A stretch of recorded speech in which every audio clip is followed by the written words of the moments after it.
एक संत की तपोस्थली को तोड़कर वहां पर ओलंपिक मैदान बनाना ये उचित तो नहीं है। सरकार को समझना चाहिए क्योंकि भारत देश ऐसा है ना कि यहाँ पे बड़े बड़े राजा महाराजा आते थे ना, तो संत के सामने अपने शिष्य को, अपने अहंकार को झुकाते थे कि महाराज जी आप बताइए कि अब हम क्या करें, देश को कैसे चलाएं।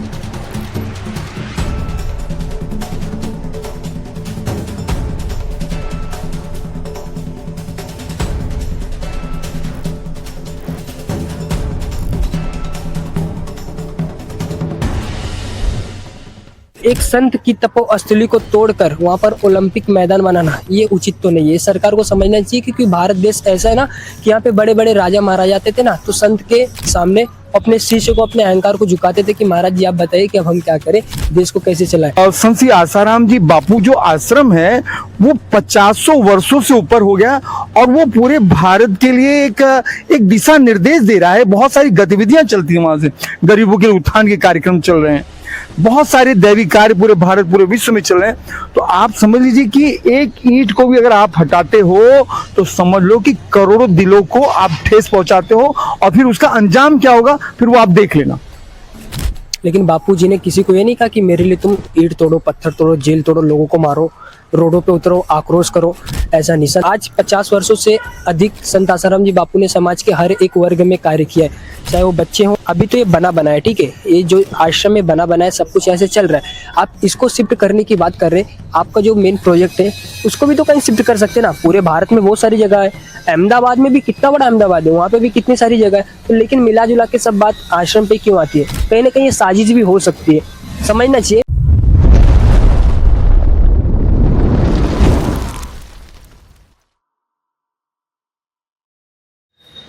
नमस्कार दोस्तों, मैं मनोज विद्यार्थी श्री आसाराम बापू जी के आश्रम में, और आज मैं आप सबके बीच जिस मुद्दे पे बात करने वाला हूं वो बहुत ही अहम मुद्दा है। मैं आपको बता दूं कि संत श्री आसाराम बापू जी का अहमदाबाद का आश्रम है, उसके ऊपर सरकार का लीगल नोटिस आ गया है और वो आश्रम को तोड़ने की प्लानिंग की जा रही है। 2036 के ओलंपिक के ग्राउंड के लिए वहां पर तैयारी की जा रही है, और ऐसा कहा जा रहा है सरकार सिस्टम की तरफ से कि वो आश्रम को तोड़कर ओलंपिक खेल के लिए बहुत बड़ा ग्राउंड बनाना है। तो मैं आज यहाँ पर जो भी लोग हमारे बीच उपस्थित है, मैं उनसे जानना चाहूंगा कि जहां पे करोड़ों लोग का आस्था है वैसे जगहों को तोड़कर वहां पे ओलंपिक ग्राउंड बनाना कहां तक उचित है, ये मैं आज जानने की आपसे कोशिश करूंगा। सबसे पहले आपको मेरे चैनल पे तहे दिल से हार्दिक स्वागत है।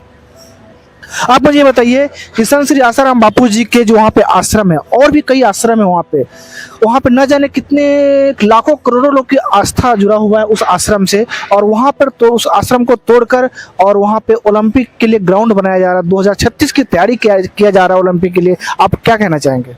देखिए, ये सरासर बहुत गलत सोच है। ओलंपिक के लिए आप बनाना चाहें तो बहुत सारी जगह पड़ी है, तो क्या आप क्यों उसी तरफ फोकस किए हो कि आश्रम को हटाकर ही हम यहाँ पे इसको अपने मैदान, मतलब ओलंपिक के मैदान में लेंगे? अगर आपकी ऐसी सोच है तो भारत में इसी तरह से आप किसी भी संत की समाधि हो, उनके दैवीय स्थल हो, फिर उनको तोड़ के आप वहाँ पे आप ऐसे ओलंपिक बनाना चाहोगे क्या? ये यही सोच है आपकी? तो ये अगर आपकी ऐसी सोच है तो बहुत गलत सोच है।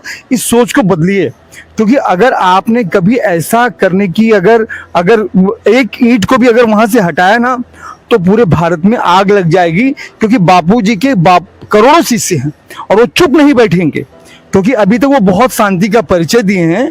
तो सरकार इस पर बहुत मंथन करे, क्योंकि अपनी सोच को बदले, क्योंकि वो जो संत श्री आसाराम जी बापू जो आश्रम है वो 50 वर्षों से ऊपर हो गया और वो पूरे भारत के लिए एक दिशा निर्देश दे रहा है। बहुत सारी गतिविधियां चलती हैं वहां से, गरीबों के उत्थान के कार्यक्रम चल रहे हैं, बहुत सारे दैवी कार्य पूरे भारत पूरे विश्व में चल रहे हैं। तो आप समझ लीजिए कि एक ईंट को भी अगर आप हटाते हो तो समझ लो कि करोड़ों दिलों को आप ठेस पहुंचाते हो, और फिर उसका अंजाम क्या होगा फिर वो आप देख लेना। आपको क्या लगता है कि ऐसे दैवी स्थल जहाँ पे न जाने करोड़ों लोग का आस्था जुड़ा हुआ है, तो ऐसे जगहों को अगर तोड़कर वहाँ पे अगर ओलंपिक खेल के लिए मैदान बनाए जा रहे हैं तो क्या नुकसान होगा वहाँ पे? नुकसान बहुत होगा। देखिए, अभी हमारे हृदय जी ने कहा कि अगर एक भी ईंट को उखाड़ा तो आग लग जाएगी ना, पूरे भारत भर में आग लग जाएगी। देखिए कैसा ना कि संत जो होते ना बहुत उदार दिल के होते हैं। संत श्री आसाराम जी बापू के ऊपर झूठा आरोप लगाया गया, उनको फंसाया गया। अब कैसा रहता है ना भाई साहब, देखिए कि अगर कोई सेलिब्रिटी रहता है, कोई नेता रहता है या कोई एक्टर रहता है ना, उसके ऊपर अगर कोई आरोप लगाते हैं और आरोप सिद्ध है कि उसने गलती की है, फिर भी वो अपने फैन फॉलोइंग के दम पे या पैसों के दम पे बाहर आ जाता है। लेकिन संत आसाराम जी बापू ने कहा कि सबका मंगल सबका भला, उन्हें न्याय पे, न्यायालय पे, कानून व्यवस्था पे सब पर भरोसा है। तो बापू जी के इतने सारे फॉलोअर्स थे उस समय, अभी भी हैं, लेकिन बापू जी ने किसी को ये नहीं कहा कि मेरे लिए तुम ईंट तोड़ो, पत्थर तोड़ो, जेल तोड़ो, लोगों को मारो, रोडों पे उतरो, आक्रोश करो, ऐसा नहीं। संत आसाराम जी बापू ने बोला जो भी समाज की हानि पहुंचाएगा, समाज को हानि पहुंचाएगा, देश के न्याय को, कानून को हानि पहुंचाएगा, वो मेरा शिष्य नहीं, मेरा साधक नहीं है। तो संत श्री आसाराम जो संत होते ना वो बहुत उदार दिल के होते, सबको क्षमा करते रहते। बापू जी अभी भी गए थे अयोध्या में, तो उन्होंने बोला था कि सच्चा मर्द वही जो हर हाल में खुश रहे। मतलब हमारी जो रजा है ना वो हरी में रजा है, कि हमें किसी से लेना देना नहीं है, बस हम सबके लिए, मतलब किसी से ना हम लेना चाहते ना किसी को देना, तो सब संत देना ही चाहते, क्योंकि आज तक संत ने क्या नहीं दिया ना। अभी जो आप बात कर रहे हो आश्रम की, ठीक है, वो बापू जी ने एक प्लेटफॉर्म बना दिया है। पूरे भारत भर में संत आसाराम जी बापू के जो भी आश्रम है ना, वहाँ से सब सेवा कार्य चलते रहते हैं। आप देखेंगे कि जो सरकार होती है ना, सरकार को देश चलाने के लिए जो जो चीज़ें चाहिए रहती है कि देश को कैसे चलाए, मेन होता है कि देखिए देश का विकास कैसे करना है हमें, ठीक है, युवाओं पे जोर, महिलाओं पे जोर, हमारे देश की तरक्की कितनी हो रही है, हमारी इकोनॉमिक जो बढ़ रही है, हमारी पब्लिक बढ़ रही है, उसके लिए हम क्या क्या सिस्टम ला सकते हैं कि हमारे देश को लोग एकदम सुखी रहे, सम्मानित जीवन जिए और आयु उनकी लंबी बढ़ी रहे, वो अच्छे खासे खान पान खाएं, अच्छी तरीके से जिए। और आध्यात्मिक भारत जो देश है ये आध्यात्मिकता से जाना जाता है, क्योंकि यहाँ पे संत महात्मा और भगवान हमेशा अवतार लेते रहते हैं, ठीक है। तो एक संत की तपोस्थली को तोड़कर वहाँ पर ओलंपिक मैदान बनाना ये उचित तो नहीं है, सरकार को समझना चाहिए। क्योंकि भारत देश ऐसा है ना कि यहाँ पे बड़े बड़े राजा महाराजा आते थे ना, तो संत के सामने अपने शिष्य को, अपने अहंकार को झुकाते थे कि महाराज जी आप बताइए कि अब हम क्या करें, देश को कैसे चलाएं। तो जो संत आसाराम जी बापू का आश्रम है उसके जरिए बहुत सारी सेवा कार्य चलती है। आज 50 वर्षों से अधिक संत आसाराम जी बापू ने समाज के हर एक वर्ग में कार्य किया है, चाहे वो बच्चे हों, चाहे वो जो बच्चा पेट में पलने वाला है ना, उसके लिए भी संत आसाराम जी बापू ने कार्य किया कि बच्चों को पेट से ही कैसे संस्कार दी जाए। बाल संस्कार, युवा सेवा संघ, महिला उत्थान मंडल, गरीबों के लिए भजन करो भोजन करो पैसा पाओ योजना। आज देश की आबादी इतनी बढ़ती जा रही है हर जगह कि युद्ध की माहौल बन जा रहा है, क्योंकि लोगों में पट नहीं रही है। तो संत आसाराम जी बापू ने भजन करो भोजन करो पैसा पाओ योजना चलाई, क्योंकि आजकल यार इंसान को चाहिए क्या ना, खाने के लिए तो इंसान क्या क्या नहीं कर दे रहा है। पेट ऐसी चीज़ है, पैसा ऐसी चीज़ है कि उसके लिए इंसान कुछ भी कर दे रहा है। तो बापूजी ने क्या किया कि आओ 2-4 घंटे भजन करो भोजन करो, खाना तो मिल ही रहा है और दो भी आपको दक्षिणा चाहिए वो दक्षिणा देते थे। और मातृ पितृ पूजन दिवस, तुलसी पूजन दिवस। देखिए देश का जो विकास करना है ना, हमें अगर हम असली में सोचे हमें देश का विकास करना है तो हमारे देश की युवा पीढ़ी पे हमें विकास करना होगा कि हमारे देश की युवा पीढ़ी किस नाली में जा रही है और उसको वहाँ से निकाल के हमें किस स्तर पे पहुँचाना है। क्योंकि सच्चा रीढ़ की हड्डी जो होती है ना भाई, वो देश का युवा होता है। अगर आज देश के युवा जो रीढ़ की हड्डी है, क्योंकि आगे चल के यही देश के युवा जो निकलेंगे वही समाज को, देश को सुधारेंगे, समाज के ऊपर कार्य करेंगे। अगर अभी से भ्रष्टाचार ये सब में पड़ गए तो आगे चल के कहाँ से देश का विकास करेंगे। तो देश के जो युवा है उनको सुधारना सबसे बड़ी बात है। उनकी मतलब जो मूल में भूल है उनको सुधारना पड़ेगा। आजकल की युवा देखो ना, थोड़ा सा स्टेज नहीं आते, सिगरेट घुमाने लगते, लड़की घुमाने लगते, जो भी दुनियादारी आप सब समझदारी देख ही रहे, बहुत कुछ हो जाता है। फिर एक मोमेंट आता है कि भाई फांसी लाके कोई मर जाता है, कोई डिप्रेशन में जाता है, करियर खराब, सब कुछ खराब, फिर ऐसा लगता है कि जिंदगी में कुछ है नहीं। लेकिन संत आसाराम जी बापू ने युवा सेवा संघ चलाया जिसमें युवाओं को सच्चा मार्ग दिखाया गया। फिर बापू जी ने वैलेंटाइन डे की जो गंदगी फैल रही थी ना, लवर वाली, वो लवर वाली को कट करके सीधा असली लवर में जोड़ दे कि हमारे सच्चे हित से हमारे माता पिता होते हैं। क्योंकि लड़की का प्यार है 10 दिन 15 दिन 20 दिन चलेगा, महीने भर चलेगा, आपसे अच्छा कोई मिला तो आपको छोड़ के चली जाएगी। लेकिन हमारे माता पिता जो है ना हमसे निस्वार्थ प्रेम करते हैं। एक लड़का रहता है चोर रहता है, उसको पता है माँ को कि मेरा बेटा चोर है, चोरी करता है, गलत है, लेकिन फिर भी माँ उसको प्रेम करती है। ये नहीं कि मेरा बेटा गलत है इसको मैं जहर दिला के मार दूं कर दूं, लेकिन माँ की ममता रहती है, तो वो सच्चा प्यार होता है। संत आसाराम जी बापू ने मातृ पितृ पूजन चलाया, तुलसी पूजन दिवस। आज के समय में कितने सारे लोग गलत कांड होते रहते हैं। 31 आता है ना कि पार्टी वगैरह, कितने सारी शराबें बिक जाती है, बेजुबान जीवों की हत्या हो जाती है, साले जो भी है मतलब कबाब शबाब खाते रहते हो, बुद्धि भी वैसी बन गई, तो कितने सारे जीवों की हत्या हो जाती है। मतलब एक कहने का मतलब मिला जुला के सारी बात यही है कि संत देश की नींव होते, और ऐसे संतों की तपोस्थली को अगर आप नष्ट करना चाहोगे या उसको हानि पहुंचाओगे तो देश को हानि पहुंचाने के बराबर है। अच्छा, सूत्रों के हवाले से पता चल रहा है कि वो बहुत दिनों से वहाँ पे आश्रम है, और आश्रम में इतने सालों से करोड़ों साधक ने जप ध्यान किया, बापूजी ने भी वहाँ पे जप ध्यान किया, और भी दधीची जो गुरु थे उनकी भी बताया जा रहा है, वहाँ पे तपोस्थली उनका भी था। तो इतने सालों वहाँ पे, और अपने गाने में सुना होगा महात्मा गांधी गाना गाया करते, साबरमती के संत तूने कर दिया कमाल। तो वो जो तपोस्थली भूमि है, वैसे जगहों को नष्ट करके अगर कहीं और जगह पे आश्रम अगर बनाया जा रहा है, तो क्या जो ओरा वहाँ पे क्रिएट किया गया इतने सालों से वो कहीं और मिल सकता है क्या? अरे नहीं मिलेगा ना, ऐसे कैसे मिल जाएगा? अरे वहाँ पे इतने सारे ऋषियों की तपस्या है, जाबल ऋषि ने वहाँ पे तप किया, वहाँ पे इतने सारे हवन हुए। अभी आप बताओ कि मतलब जिसे बोलते हैं ना कि अभी मैंने एक पेड़ यहाँ पे लगाया, ठीक है, पेड़ को मैंने पूरा हरा भरा वहाँ से पूरा विख्यात कर दिया। अब मैं चाहूँ कि इसकी जड़ को यहाँ से ऊपर से काट के कहीं और शिफ्ट कर दूँ तो क्या चलेगा? कुछ दिन बाद तो मुरझा जाएगा ना, क्योंकि यहाँ का जो चीज जिस मूल में उसकी जो जड़ है ना घुस चुकी है, तो उस चीज को जो हरा भरा करी ना, अगर आप उसको वहाँ से दूसरी जगह शिफ्ट करना चाहो तो होगा? नहीं होगा। और ये जो बातें है, तो जब अभी तो ये बना है, ठीक है, ये जो आश्रम में बना है, सब कुछ ऐसे चल रहा है, आप इसको शिफ्ट करने की बात कर रहे हैं। आपका जो मेन प्रोजेक्ट है उसको भी तो कहीं शिफ्ट कर सकते हैं ना। पूरे भारत में बहुत सारी जगह है, अहमदाबाद में भी कितना बड़ा अहमदाबाद है, वहाँ पे भी कितनी सारी जगह है। तो लेकिन मिला जुला के सब बात आश्रम पे क्यों आती है? कहीं ना कहीं ये साजिश भी हो सकती है, समझना चाहिए, कहीं ना कहीं साजिश भी हो सकती है। क्योंकि एक संत के पीछे ही क्यों पड़ना ना यार? पहले भी देखो बापू जी का मैटर चला था, हेलीकॉप्टर का विवाद, संत आसाराम जी बापू का हेलीकॉप्टर क्रैश करता है, चिकना चूर हो जाता है, लेकिन उसमें बैठे लोगों को कुछ खरोच नहीं आती है, सबके सब जीवित रहते हैं।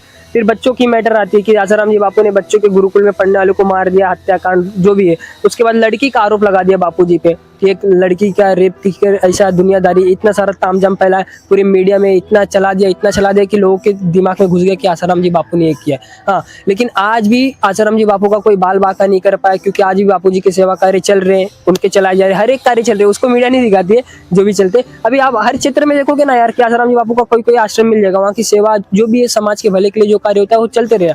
तो जब सब कुछ मिला जुला के नष्ट नहीं कर पाए, तो ये एक बांडा ला दिया ओलंपिक का दुनियादारी, अब उसको तप्पा ठोकना चाहते। तो आप वो चीज जो बात कर रहा हूँ मैं ना कि आश्रम को बोल रही है यहाँ शिफ्ट करो, वहाँ करो, आपको जमीन के बदले जमीन मिलेगी, जो भी है मैटर, उस चीज को अभी आप छोड़ दो। इस चीज को शिफ्ट करने के पहले आप वो प्रोजेक्ट भी तो शिफ्ट कर सकते हो ना दूसरी जगह, ऐसा क्यों नहीं कर रही सरकार? अब जहाँ पे सूत्रों के हवाले से मुझे भी पता चला कि आप प्रोजेक्ट को शिफ्ट करने की बात कर रहे हैं, तो आश्रम जहाँ पे है मोटेरा में, वहाँ से 13 किलोमीटर दूर पे भी कोई जगह है जहाँ पे वहाँ पे ओलंपिक का जो ग्राउंड बनाया जा सकता है। और मणिपुर जहाँ पे बापूजी ने मणिनगर वहाँ भी जगह है, काफी जगह है जहाँ पे ओलंपिक का वहाँ पे मैदान बनाया जा सकता है। और भी भारत में न जाने कई ऐसे जगह है जहाँ पे बनाया जा सकता है। तो क्या आपको लगता है कि सरकार उस जगहों को टारगेट क्यों करे? उसके पीछे क्या रहस्य हो सकता है? देखिए, जैसे भी हमन भाई ने हमारे बहुत सारी बातों पर प्रकाश डाला कि संत श्री आसाराम जी बापू जी के द्वारा भारत में बहुत सारे प्रकल्प चल रहे हैं, जैसे युवा धन सुरक्षा, युवा सही रास्ते पर चले, गलत रास्ते। आज बापू जी के सत्संग से करोड़ों नौजवान सुधरे, महिलाओं में परिवर्तन हुआ, बच्चियों में परिवर्तन हुआ। तो समाज कितनी अच्छाई पर जा रहा था, कितनी ऊंचाई पर जा रहा था।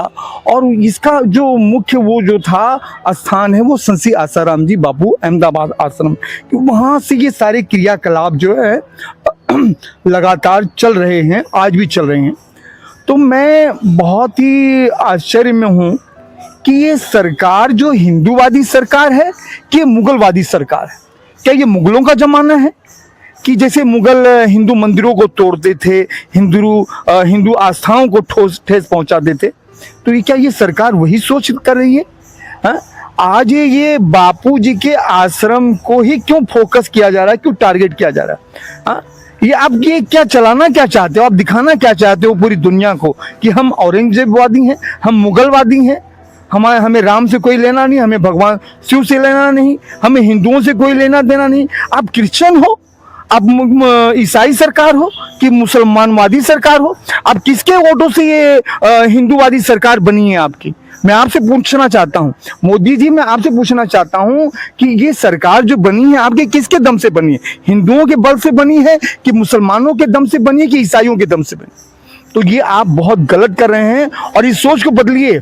अगर आपने ये सोच नहीं बदला तो आप समझ लीजिए कि हिंदू जनता आपसे पूरी तरह से नाराज हो जाएगी, बापूजी के शिष्य पूरी तरह से नाराज हो जाएंगे। तो इस सोच को बदलिए और ये जो आपने बहुत बड़ा कई दिनों से चलाया है सबको दुखी करने का, भयभीत करने का, तो इसको आप चेंज करिए और दूसरी जगह आप मैदान बनाइए। देखिए कैसा है ना, मैं बोलना चाहता हूँ कैसा है कि देखिए हमको अहमदाबाद का विकास नहीं करना है। ओलंपिक जो चीज़ है उससे पूरे भारत का विकास होगा ना, तो अहमदाबादी क्षेत्र क्यों चुना जा रहा है? ठीक है, अगर अहमदाबाद क्षेत्र ही चुना जा रहा है उसके लिए, तो अहमदाबाद में भी बहुत सारी जगह मैंने आपको पहले बोली, लेकिन ऐसा ना करके यही करना और आश्रम को तोड़ना फिर ये भाई उचित नहीं लग रहा है ना। क्या लगता है आपको कि किसी तपो असली, क्योंकि भारत आध्यात्मिक के जाना जाता है यार, यहाँ पे जो भी इसकी आध्यात्मिक शक्ति इतनी सारी है कि भारत विश्व का गुरु है, सोने की चिड़िया विश्व का गुरु क्या क्या बोला जाता है ना, क्योंकि यहाँ संतों महात्मा का पावर है, वो ऋषि मुनि यहाँ आते जाते रहते हैं हमेशा। तो उस चीज को तोड़ के फिर ये बनाना, ये मेरे को समझ नहीं आ रहा अभी। अब मैं जैसे आपने बोला कि भारत विश्व गुरु जाना जाता है, तो विश्व गुरु का जो एक क्रेज है वो संतों और महापुरुषों से क्रेज है उसका, वही चीज को मोदी सरकार खत्म करना चाह रही है। तो कहीं ना कहीं मुझे लगता है कि तो निगेटिविटी की तरफ जा रहे हैं। अगर आप ओलंपिक का ग्राउंड बना लेंगे तो ओलंपिक ग्राउंड में क्या होगा, लोग खेलेंगे क्या? उससे जो लोगों की जो कंडीशन है, जैसे दारू, सिगरेट, पेप्सी, कोको कोला सब जो पीना क्या वो बंद हो जाएगा? नहीं होगा। लेकिन अगर संत का एक आश्रम रहता है तो वहाँ पे आने के बाद बहुत ऐसा कंडीशन जो होता है लोगों में सुधार आ सकता है। जो भी वहाँ पे टूरिस्ट आएंगे उनके अंदर भी सुधार हो सकता है। वो भारतीय संस्कृति का जो ज्ञान है वो आश्रम के माध्यम से ले सकते हैं। आपको क्या लगता है? देखिए लगता है कि ये ना ज्यादा घुमा फिरा के बात ना करते करते एक ही बात करते, सरकार चाहे जो रहे, ठीक है, सरकार चाहे जो रहे, देश का विकास चाहती है ना, अगर देश का सच्चा विकास चाहती है तो हमें अपने मतलब मूल में ध्यान देना पड़ेगा। मैं बोलता हूँ ना कि देश का युवा है अभी जो यहाँ से यहाँ तक पैदा होकर जा रहा है, फिर आगे चल के देश का भार उसके कंधे पे आएगा। अब वो आगे चल के मान ले, देखिए ओलंपिक जो चीज़ है, ठीक है, मान लीजिए देश के विकास के लिए हो रहा है, खेल में भी भारत देश आगे जाना चाहिए, जा रहा है हर जगह, ठीक है, लेकिन क्या वही जरूरी है? हमारे मतलब हमारे अंदर जो हमारे देश के जो मूल है, अभी देखिए ना कि आजकल रोडों पे हर कोई सिगरेट पीते रहता है, हर कोई गुटखा खाते रहता है, कितने सारे चीज होते रहते हैं, कितने सारे गलत गलत कार्य होते रहते हैं, वो सब पे बंदी नहीं लगती कोई भी। तो मतलब देश का युवा कहाँ जा रहा है हम उसको ना देख के फिर इसमें ला रहे हैं। और आजकल देखिए खेलों में भी कैसा हो गया मालूम है, सट्टेबाजी चल गई है। आजकल जो भी एक्टर रहते हैं ना, जो भी क्रिकेटर रहते हैं, उनको भी परचेस किया जाता है, उनके जरिए ये चीज़ की वो चीज़ की ऐड चलाई जाती है। और वो चीज़ कौन सी रहती है जो देश के युवाओं को खोखला करती है? कोई तो जुबा केसरी रहता है, कोई ड्रिंक रहता है, और ड्रिंक ऐसा जो बाथरूम साफ करते हैं ना, वो ड्रिंक जाके आपके लीवर को साफ करे ऐसा। तो देखिए आज तक जो भी देश में बुरा चीज होता है ना, उस पर अगर कोई खुल के बोलता है ना, तो संत महात्मा रहते हैं, साधु संत महात्मा ऐसे रहते कि उनको किसी पार्टी को खुश करना नहीं रहता है कि मैं इसके तरफ से बोलूंगा ये पार्टी खुश होगी, उसकी तरफ से बोलूंगा वो खुश होगी। वो समाज के भले के लिए कार्य करते हैं। अगर राजनेता है, नेता है, वो भी गलत करता है ना, तो संत उसको भी टोकते कि तू गलत राह पे जा रहा है, गलत कर रहा है। तो समझदार के लिए इशारा काफी है, उसको समझ जाना चाहिए कि भारत देश का जो है आध्यात्मिकता पावर और संतों से जो टकराएगा वो चूर चूर हो जाएगा, फिर चाहे जो रहे। इसी बात को बहुत अच्छा लगा हमारे अमन भैया जो बोल रहे थे कि देखिए क्या है, आसाराम जी बापू ने सरकारों की चमचागिरी नहीं की। जो देश में समाज में कुछ नकारात्मक जहां कहीं दिखाई दिया उस पर उंगली उठाई और उस पर आवाज उठाया, और इसीलिए आसाराम जी बापू जी को टारगेट किया गया और आसाराम जी बापू जी के जो आश्रम अहमदाबाद है उसको टारगेट किया जा रहा है। क्या आप चाहते हैं कि सरकारें क्या चाहती हैं कि संत आपकी चमचागिरी करें, आप जो गलत कर रहे हैं वो उस पर आपकी वकालत करें, वो आप उसके हितैषी हो जाएं आपके? नहीं, संत जो होता है वो समाज का होता है, देश का होता है, विश्व का होता है। आज आप बड़ी बड़ी विकास की बातें करते हो, कहाँ रोक लगा रहे हो? आज भी जैसे अमन भाई ने बहुत अच्छी अच्छी बातें बताया कि आज भी नौजवान भटकते जा रहा है, बच्चियां बिगड़ते जा रही हैं, घर बिगड़ते जा रहे हैं, घर टूटते जा रहे हैं, शराबें एकदम कहते हैं कि शराब ऐसा बिक रहा है जैसे कि अब लोग पीकर पड़े हैं। और आज भी देखिए लोग झुग्गी में रहने के लिए तरस रहे हैं, परेशान हैं, भूखे हैं, प्यासे हैं। सड़कों पर आप जाइए, ग्राउंड लेवल पर जाइए, ग्राउंड लेवल पर जाइए, आप क्या विकास की बातें करते हैं? खाली जनता को बेवकूफ बनाना, बस जनता को बेवकूफ बनाना, वहां तो आप विकास नहीं कर सकते हो। बस नेताओं के ऐशो आराम में बढ़ोतरी हो रही है, उनके सुख में बढ़ोतरी हो रही है, गरीबों का कहाँ विकास हो रहा है? गरीब तो आज मरते जा रहा है, गरीब तो आज भी वह जो है उसी जगह पे है। और आप कौन सा कर दिए कि बच्चों की पढ़ाई फ्री कर दिए, लड़कियों की पढ़ाई फ्री कर दिए। आज एक गरीब आदमी के बच्चे को सोचना पड़ता है कि हमारा बच्चा कैसे डॉक्टर बनेगा, इंजीनियर बनेगा। आप कौन सी बड़ी एक मिनट में आपको टोकना चाहता हूँ, जो आप बोल रहे हैं ना कि फ्री कर दिया जाए, ऐसा नहीं होता है। सरकार ने बीएमसी स्कूल चला है, बीएमसी स्कूल चला है, ठीक है, लेकिन उसमें कैसा रहता है ना, कानून थोड़ा अलग तरीके से चलता है, क्या हर तरीके से मनमानी। अभी आज एक वो कहते हैं पढ़ाई जो है एक बहुत बड़ा बिजनेस हो गया। एक गरीब का बच्चा अगर डॉक्टर बनना चाहे, इंजीनियर बनना चाहे, जज बनना चाहे, वो कैसे बन सकता है?